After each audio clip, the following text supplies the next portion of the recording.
فبأي آلاء ربكما تكذبان.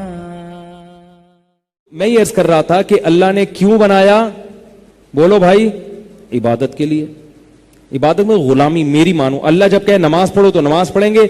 بعض دفعہ اللہ یہ ثابت کرنے کے لیے کہ میں اللہ ہوں، کہیں اپنی مرضی سے نماز نہ شروع کر دو تو نماز پر بھی اللہ پابندی لگا دیتے ہیں. اب سورج نکلتے ہوئے سجدہ کرنا حرام. کیوں؟ سجدہ تو اچھی چیز ہے، بس اللہ نے منع کر دیا. نہیں ہو سکتا بھائی، نہیں ہو سکتا. زوال کے وقت جب سورج بالکل سر پر ہو نماز پڑھنا حرام. ابھی عبادت کر رہے خوش کتنا رو رہا ہے اللہ کے ہوں. اللہ کہے گا یہ تیری عبادت نا اپنی مرضی سے ہے، یہ میرے حکم کو فالو نہیں کیا جا رہا. تو بھائی بہت ساری چیزیں ہیں، تو جو اللہ نے جیسا کہہ دیا ویسا کریں گے، جس سے منع کر دیا یہ امتحان ہے. اب اس امتحان میں کوئی 100 نمبر سے پاس ہوگا، کوئی 99 نمبر سے پاس ہوگا. اس میں جو پاسنگ مارک ہیں وہ کتنے ہیں؟ بولو. 1 نمبر. 1 نمبر والا پاس نہیں ہے، بتائیں. سوال ہے آپ لوگوں سے. 100% والا تو وہ تو چیمپئن ہو گیا نا. میں پاسنگ مارکس کی بات کر رہا ہوں. 51 کس نے جواب دیا؟ ہاں صحیح. 51 کم سے کم اس میں 51 نمبر لینے ہیں تاکہ نیکیوں کا پلڑا برائیوں کے پلڑے پر حاوی آ جائے. جس کی نیکیوں کا پلڑا جھک گیا، کیونکہ اگر اللہ کہتے کہ 100 نمبر چاہیے تو کم از کم میں تو اگلے ہفتے بیان کے لیے نہیں آتا، کیونکہ میرے اعمال تو ایسے نہیں کہ ہر چیز بالکل پرفیکٹ چل رہی ہو. کہیں نہ کہیں تو کچھ نہ کچھ ہو ہی جاتا ہے انسان سے. تو پرفیکٹ تو صرف پیغمبر ہی ہوتے ہیں، تو ہم تو پھر ہوتے. اور اگر اللہ کہتا 1 نمبر سے پاس ہو جاؤ گے، 1 نمبر تو کچھ نہ اتنے برے بھی نہیں ہے کہ کوئی نیکی نہ کریں. ہم کیا خیال ہے بھائی؟ کوئی نہ ٹوپی تو پہنتے ہیں نا، ٹھیک ہے، یہ بھی تو ایک نیکی ہے، ٹوپی پہنی ہوئی ہے.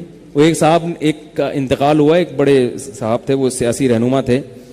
تو ہم مدرسے کے طلبہ تھے، لوگ ان کی تعریف کر رہے تھے. وہ کہہ رہے یار میں نے اس کو دیکھا تھا، وہ اتنا اچھا تھا، ایک دن غریب کو کھانا کھلا رہا تھا.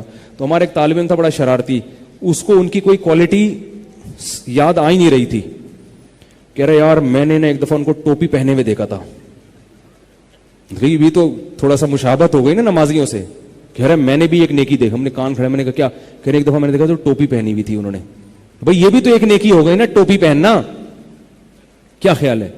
تو پھر تو ہم سارے کہاں جاتے بغیر حساب کتاب کے؟ جنت. پھر ہم جو مرضی بدماشیاں کرتے ہیں، کہتے ایک نیکی تو ہے نا، ایک نیکی تو سب سے بڑی بات ایمان کی نیکی تو بہرحال ہے نا، کلمہ تو پڑھتے ہیں. اس لیے اللہ نے نہ تو ایسا نظام رکھا کہ مایوس ہو جاؤ کہ بھئی 100 نمبر ضروری ہیں جنت میں جانے کے لیے ورنہ تو مایوس ہو جائے، اور نہ اللہ نے ایسا سسٹم رکھا کہ بالکل امیدیں قائم ہو جائیں اور خوف ختم ہو جائے. امتحان میں 1 نمبر تو جو بالکل خالی پیپر چھوڑ کے آتا ہے نا، اس کو صفائی کا 1 نمبر مل جاتا ہے. 1 نمبر تو اس کو مل جاتا ہے. یار بہت اچھا دیکھنے میں پیپر، اس نے گورنمنٹ کے کاغذات کو ضائع نہیں کیا. 1 نمبر میں تو کم از کم دے ہی دیتا ہوں، جو خالی پیپر دے کر آئے نا 1 نمبر تو دے دیتا ہوں صفائی کے. تو پھر تو امتحان نہ رہتا، وہ امتحان کے نام پہ ایک مذاق بن جاتا. تو اللہ نے کیا سسٹم رکھا؟ بولو بھائی 51%. 51% لوگے تو کامیاب. اب اس میں ایک اور اشکال ہوتا ہے، وہ پھر وقت ختم ہو رہا ہے. اشکال یہ ہوتا ہے کہ اچھا پھر ہم 3 نمازیں پڑھ لیں، 2 قضا کر لیں، کیا خیال ہے؟ تو نیکیاں زیادہ ہوں گی اور گناہ کم ہوں گے. بھائی 3 پڑھی ہیں، 2 قضا کی ہیں. روزے میں 16 روزے رکھ لیے اور 14 چھوڑ دیے، کیا خیال ہے؟